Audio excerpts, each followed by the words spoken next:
Ministry involves a lot of things that at first glance to a lot of people, especially if you're not involved in congregational or faith life of any kind, might not consider working, such as reading, writing, going for a walk, praying, sitting zazen, having a conversation over coffee.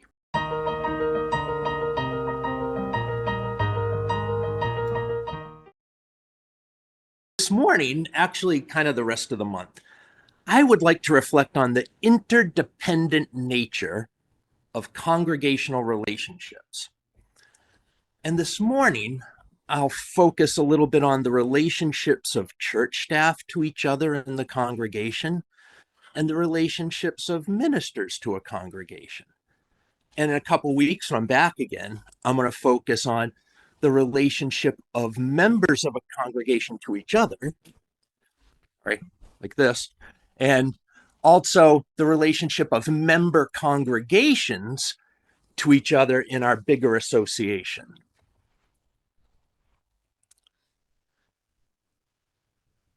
In many churches, it's less obvious and upfront than it used to be as to how the professional staff in congregations, especially their church, and by there I mean your church, our church, whatever congregation you're a member of, are interdependent. According to sources such as Gallup and Pew, church life in America, as we know, has been kind of on a steady downward avalanche for decades. The percentage of Americans who claim to belong to a religion has decreased from about 70% in 1938 to hovering around 50% today. About 1/4 of American adults claim to have no religion, thus making the famed nones, N-O-N-E-S, one of the largest denominations or religions in the country. The median size of a congregation in the United States, the median size, so half the congregations are bigger and half are smaller, right, is 75 members. Regular church attendance this year is not yet back to where it was before COVID-19 quarantine, when it was 28% of Americans who claim they attended a religious service within the last 7 days. Now it's 26%.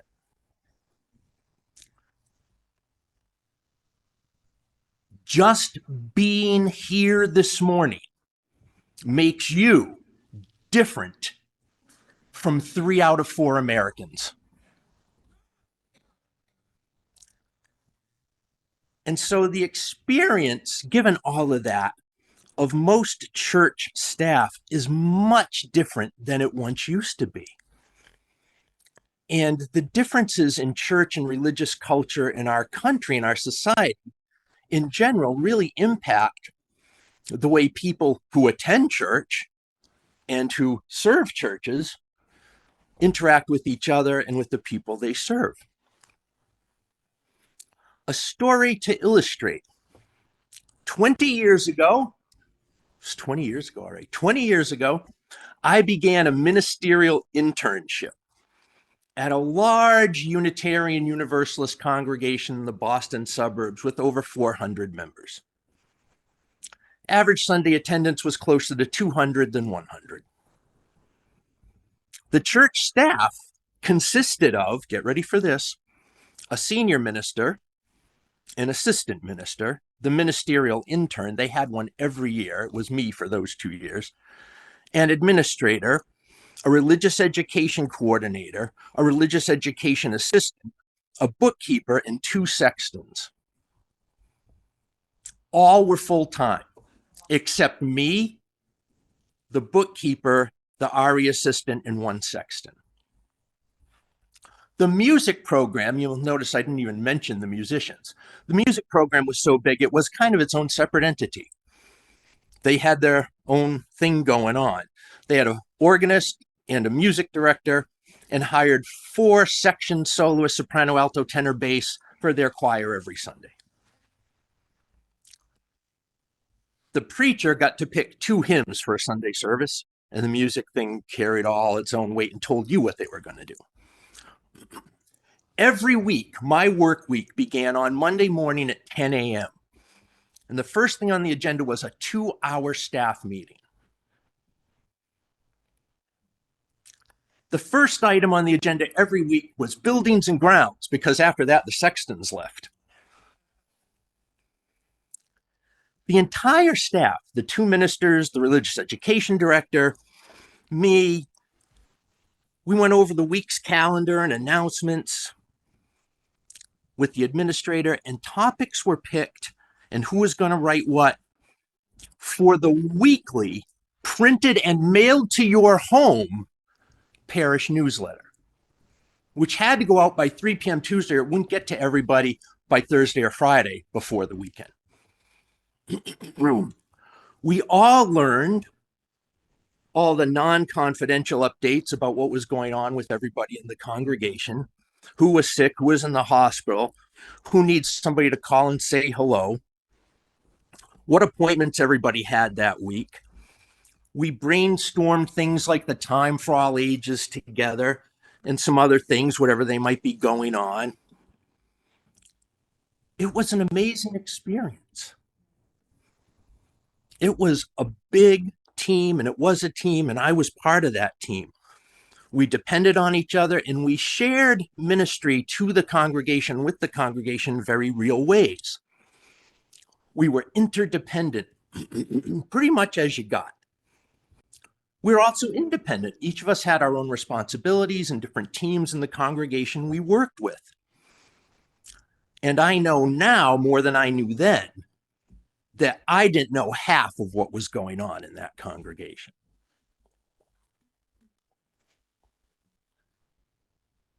And even though this church staff was rather big, almost every team or group or committee that one of us worked with was also large and involved lots of members of the congregation working together and working with us, such as the 8 people on my intern committee, including the husband-wife retired minister couple who used to be the congregation's co-pastors. And the 7 lay leaders, including 4 parents, who were part of my middle school RE committee. I taught middle school. And that has nothing to do with the 15 members who met with the DRE as the Religious Education Committee on a regular basis. You get the idea, right? You get the idea. The next stop, the very next stop, my first real minister stop on my journey, was a shrinking congregation with a couple dozen people in the suburbs where I was the only staff member. Woo! Boy, that internship prepared me for this.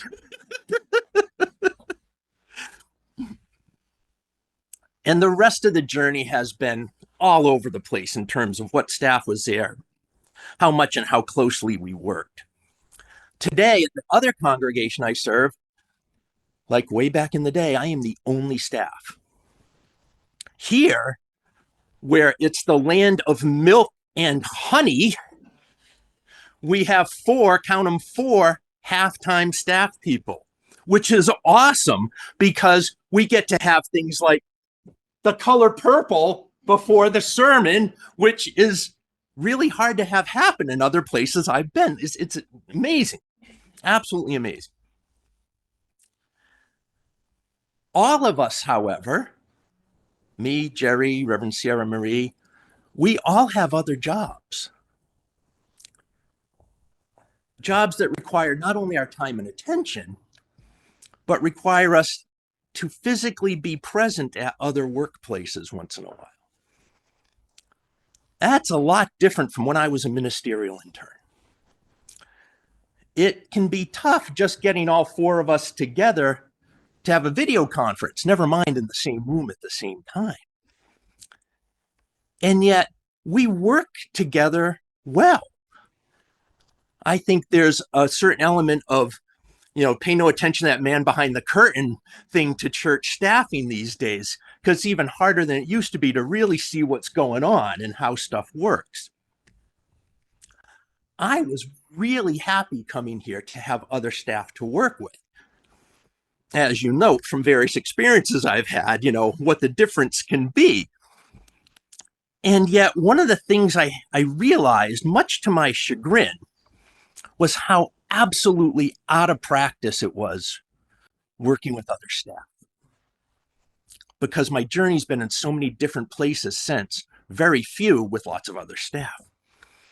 So, what I am pondering right now is how to reimagine, reconstruct the image, the pattern, the paradigm of a church staff, given the modern realities of who your staff are and how they work with you and for you.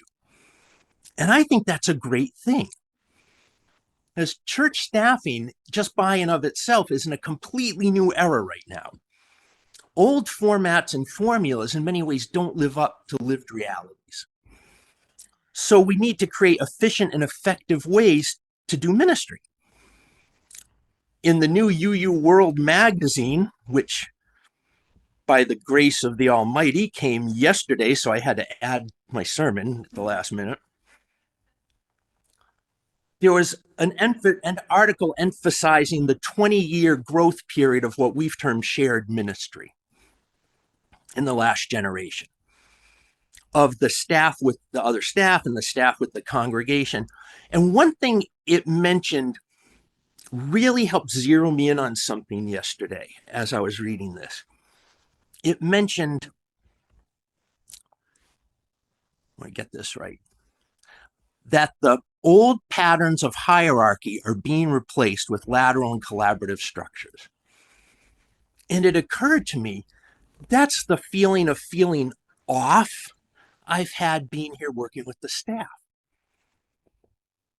Is that for a long time, and I was in the chorus who would say this, that the minister must be the boss, must be the chief of staff. And all of a sudden, my lived reality is just feeling off-centered from that. Because I work with Reverend Sierra Marie, who's the director of religious education, but she's an ordained Unitarian Universalist minister. So in one area, our relationship is like this. In another, it's supposed to be like this. And where do we navigate that now? That's really got me pondering. Because I realized that part of that has been, I think, influencing how we've been operating since I arrived. And it's a good thing to ponder. Some things about how church work has changed are related to just how the world has changed. Communication is faster and the news cycle continuous. I used to feel that every Sunday as a minister in the prayer or meditation or whatever, I had to have like all the current events in there. And I gave up doing that years ago because there's no way I can keep up.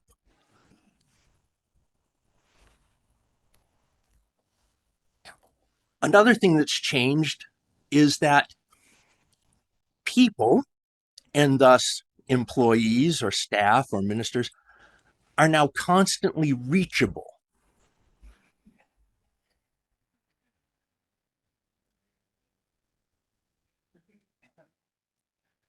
I think one of you is texting me right now. But it doesn't mean in church or anywhere else that people are at work available just because they're always reachable. And everyone struggles with this. This isn't a minister thing or a church thing.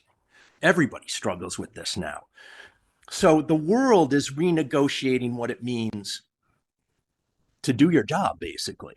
And COVID-19 threw that all in the bus too, working from home, working there, coming in. The positives of having everybody together in a physical space versus the impracticalities of trying to get everybody in said same space at the same time, and who having to be in the same physical space leaves in, leaves out. You understand. And all this has played with how we are interdependent at home, at work, at school, at church, all over the place.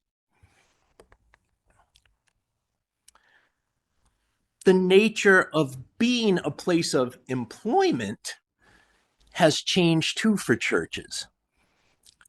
And while some things, in a sense, have improved, like the awareness of the importance of diversity in staffing and that workplaces should be free of discrimination and harassment, it can be difficult sometimes not to think of church staff in terms of the real world. The UUA's employment guidelines, which they have for the UUA National and also they suggest to congregations, are among the best there are, because as a religious organization, we stress treating the people who work for us the way employees should be treated, not the way the rest of the society treats employees. And sometimes that leads to disagreements and conflicts about how people are treated, because we're striving to live in the world, as Jack Mendelsohn, as it ought to be. And yet we also have to live in the world as it is. And that's all of us interdependently together. We have to figure all those things out. Church work and its collaborative, interdependent nature of staff with each other and staff with the members of a congregation tends to be at odds most of the time with the strive and succeed ethos of American culture. Church life tends to be slow, more deliberative, more community organizing than hierarchical management. In general, there is no need for a fast-paced work environment at a church, or no need to have staff who work well under pressure.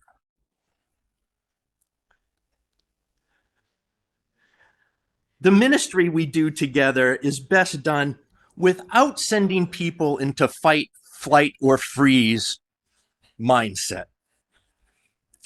And yet, when we need to, when a pandemic hits, when there's a death in the family, when people are murdered by the police for being Black, we have an amazing ability to respond, mobilize, and act with urgency you don't see anywhere else. And it's because of the more interdependent nature, I think, inherent in the relationships in congregations and faith communities. Now, once upon a time, ministry was mostly concerned with preaching and teaching and visiting. The pastor did pastoral things. You reflected and you talked.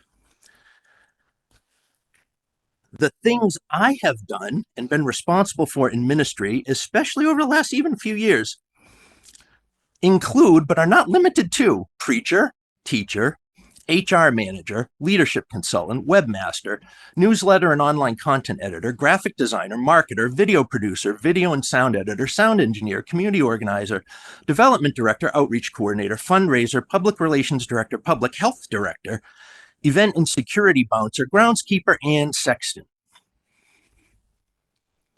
Not all at the same time or all in the same ministry, but I don't have to look back too far a span of years to when I was doing one of those in the job. Not what I expected when I started an internship in a 400-member congregation, where I had very specific, detailed stuff I did. Ministry involves a lot of things that at first glance to a lot of people, especially if you're not involved in congregational or faith life of any kind, might not consider working, such as reading, writing, going for a walk, praying, sitting zazen, having a conversation over coffee. To attend to the spiritual life is a gift of the call. It is the single greatest gift I have been given in this work by congregations, because nowhere else could I do this and literally be who I am. It is a debt for which I can never pay you. We like to pay our bills, but no one goes into the ministry for the money they're going to make. One of my mentors, who was the assistant minister at the church I interned at, she said to me once, I should go through with my ordination only if it's the only thing you can do. She told me, Tony, if you can do anything else with your life, go do it. Here I am. And I'm thankful beyond measure for it every day. It's amazing. 20 years ago, when I started that internship, I never imagined I would not be a full-time called, settled minister spending many years in the same location. And now what's called bivocational ministry is not only prevalent, but seminaries teach seminarians how to make a life and a living when only partial income, if any, is going to be had in the ministry. I took a casual look at the ministerial search website of the Unitarian Universalist Association this week. Actually, while I was sitting in jury duty on Friday and had to do stuff like prepare a sermon and things like that, waiting around. And what I saw was, on the day I looked, 121 congregations seeking ministers. 121 ministerial positions. 60, only half, full-time. Of the 60 that were full-time, 8 were called settled ministries and 22 were full-time interims. So of the 91 other contract ministries and other variations posted, 30 were full-time. When I started this journey, there was no guarantee as an ordained minister there'd be a congregation for you to work with. Now, every year for the last couple of years, there are many congregations who would like to have one of us ministers who don't get one. Like a lot of helping professions, the ministry took a hard hit from COVID-19. A lot of people in our ministry, in the Unitarian Universalist Association, retired. Some left burned out. And some, I think, not wanting to be the video producer and the sound editor and everything else, just found other things to do instead.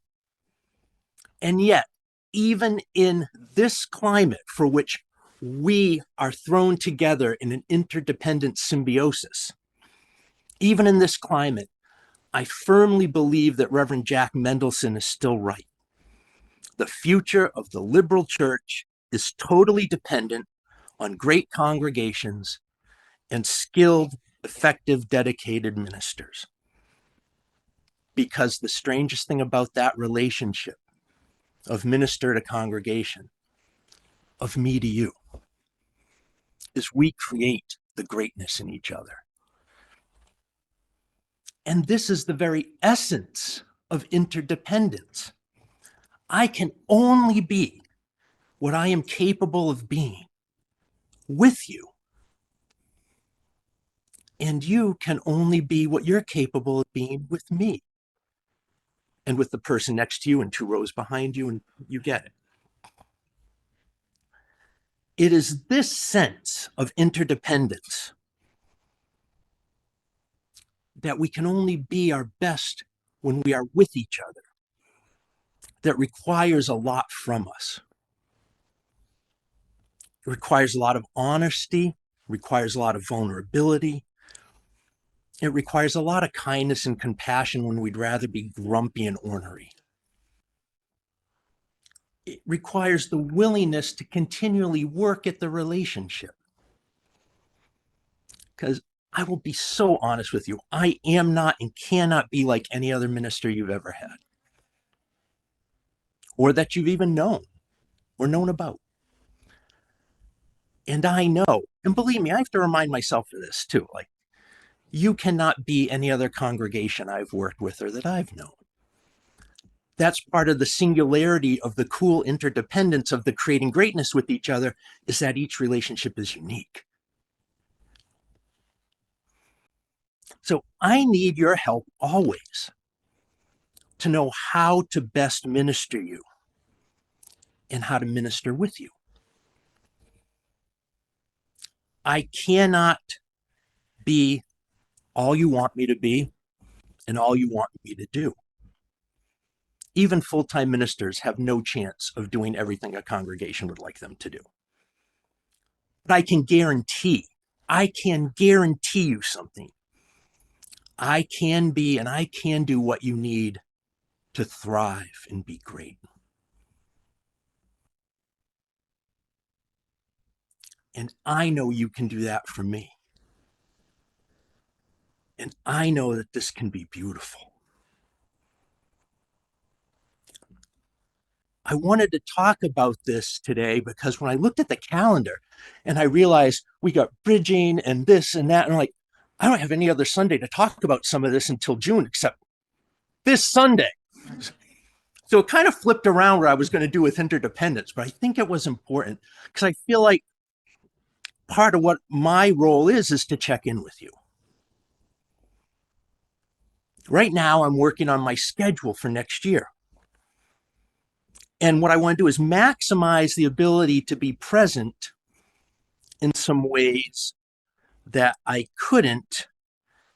I want to be, I think, in the church office less, where, to be honest, I'm almost always the only person on the property anyway.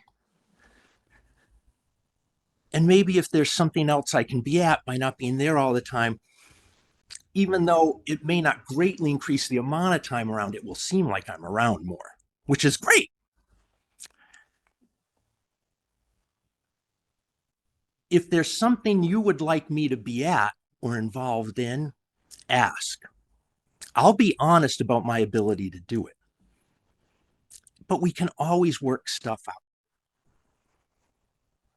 I'll be at the Seder in a couple of weeks. And I'm going to be there because Nancy, one of the organizers, said, I know your schedule's tight. It'd mean a lot to us if you were there. Done. And my wife was going to come too. But her board, they call it the vestry in the Episcopal Church, her board schedules a board retreat for that Friday and Saturday. I'm like, you got to be kidding me. You know how many things I go to the Episcopal Church? It is impossible to get her to come to a UU thing. It's not because she isn't willing. It just never seems to line up. We'll get her here eventually. When I first arrived, I invited anybody and everyone who wanted to meet with me together to do so. And some of you did. And some of you met with me in groups, which is great, but not the same thing as meeting with me, you know? So if you'd still like to do that, it doesn't have to be limited to the invitation time last fall. Happy to do that. Happy to get it on the schedule. I know you've had a few ministers in the last few years. And I think there might still be some grieving to be done about both moving to having a half-time minister and about some of the ministers who have passed through. Normal, healthy. Maybe we should pay attention to that a little more. Maybe we shouldn't. You have to tell me, and we can do that if we want to.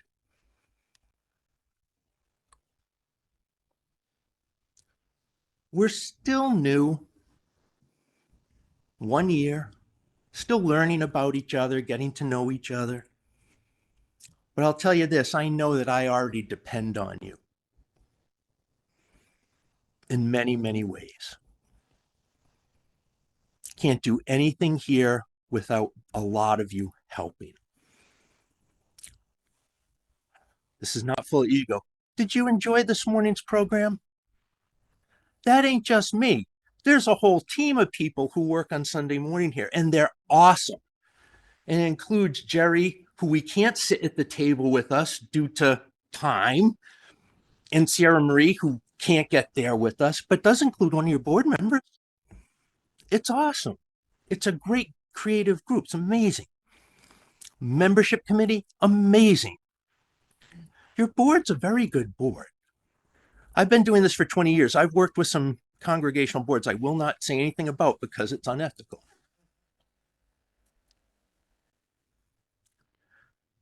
You know, I'd like to stick around for a while. When I started this work, the average length of a ministry was 11 years. That was nothing compared to the ministers listed on the board at the back of the church where they're 52 years, 38 years, 61 years where I did my internship. But it was 11 years when I started 20 years ago. And a number of years ago, it was down to 7. Post-pandemic, the average stay of a minister is now 4 years. And I can guarantee 2 things about that. 1, ministers don't like it, and 2, congregations don't like it. My wife is a called, settled minister in Woodbury, Connecticut. Neither of us thought we would be spending a big chunk of our lives in this part of Connecticut. But you know what? Here we are. And we're really happy to be so. My wife especially, she's from Portland, Oregon. When she first got here in 2019, she was hoping to get out of Connecticut and back to the West Coast as fast as she possibly could. And now, and Episcopalians talk this way, so don't freak out. Now she thinks like, I really think this is where God wants me to be.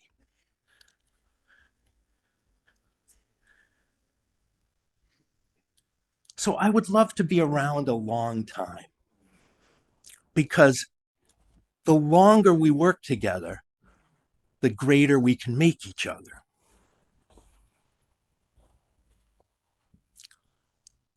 I am declaring my interdependence on you. If you would declare it on me, it would be awesome. I would like to help you become an even greater congregation, and I would love it if you could be part of the way I become a more highly skilled, effective, and dedicated minister. I invite you to come and journey with me. Thanks a lot for watching this video. It would help me out a great deal if you liked the video to give it a big thumbs up, subscribe to the channel, share this video with others, maybe ring that notification bell so you can be informed when we put out other videos like this. Check out my website and blog at tonylorenzen.com for even more resources that will open your mind, touch your heart, and inspire your spirit.